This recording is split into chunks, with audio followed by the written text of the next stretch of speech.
भारत देश हमारा है। जय जोहर का नारा है। भारत देश हमारा है। मंच पर हमारे पुरुषों को लाख लाख जोहार नमन। इसी मंच पर हमारे दादा दहाड़ा करते थे, मन्नारा जगदीश दादा को भी जोहार नमन। और पंडाल में बैठे हुए अतिथिगण, जनप्रतिनिधि, सामाजिक विंग के सारे पदाधिकारी एवं भाई और बहनें पधारे हुए, आप सभी को लाख लाख जोहार करता हूं। साथियों, क्या हो रहा है आपको समझना पड़ेगा इस बात को।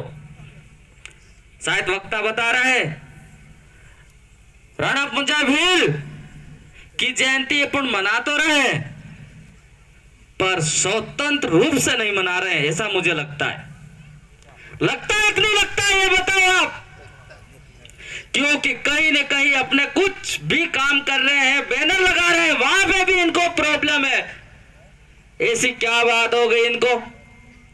भाई, हमारा तो इतिहास बताता है कि इतिहास में लिखा हुआ है क्लियर कि जब कहीं हमारे आदरणीय महाराणा प्रताप जी के साथ में राणा पुंजा भील का जो फोटो लगा हुआ है, वहां लिखा हुआ है स्पष्ट तौर से कि राणा पुंजा भील थे।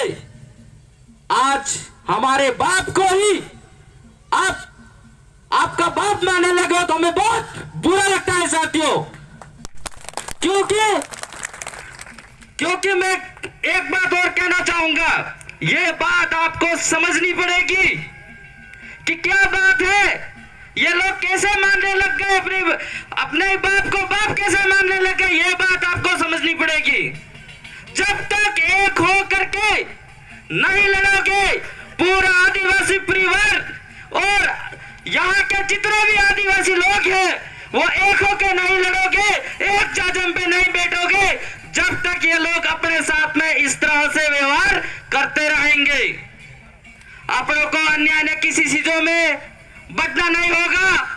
और समझदार लोग भी समझदारी का सहारा नहीं लेते हैं, ऐसा भी कहीं मैंने देखा है। कुछ समझदार लोग कुछ समझते हैं अपने आप को कि हम समाज को हमारे इशारों पे चलाए, पर मैं कहना चाहता हूं ऐसा भी नहीं सोचना चाहिए। आप लोगों को हमेशा मंथन करना चाहिए कि अपने समाज को एक जाजम पे कैसे बैठा करके अपने साथ में जो समस्या हो रही है, ये तो राणा पुंजा भील और अन्य अपने कितना पूर्वजों ने अपने समाज के लिए, अपने हक के लिए लड़ाई लड़ी होगी।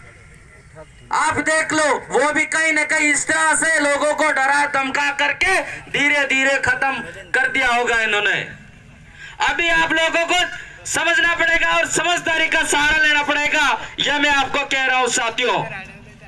और आजकल देखो कि अपने क्षेत्र में कितनी समस्या हो रही है, वो तो उनको नजर नहीं आती है, और अपने समाज को अलग अलग रूप से, अलग अलग धर्म से बांटने की कोशिश कर रहे हैं। तो आपको भी समझना पड़ेगा, ये बात भी आपको समझनी पड़ेगी कि अगर अपन अलग अलग होते हैं तो अपना कितना नुकसान होगा।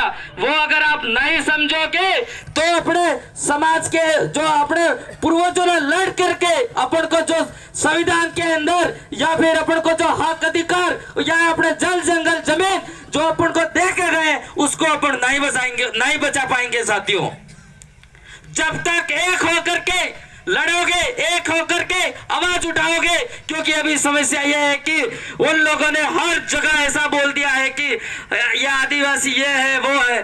जब आदिवासी के रिजर्वेशन से ही तुम सब कुछ आके पहुंच पा रहे हो, जीत पा रहे हो, और आज ऐसी समस्या है कि लोगों को आपके बच्चे पढ़ते होंगे, मैं उनके इस मंच पे नाम नहीं लेना चाहता हूँ, आप बड़े नेता बन गए होंगे, मैं कहना चाहता हूँ आपके बच्चे पढ़ते होंगे, बड़ी बड़ी स्कूलों में और रहते होंगे, आपके बच्चे एसी की गाड़ियों में चलते होंगे, पर आप कहीं न कहीं आदिवासी के रिजर्वेशन से मंत्री या सांसद बने होंगे। ये मैं कह देना चाहता हूं साथियों।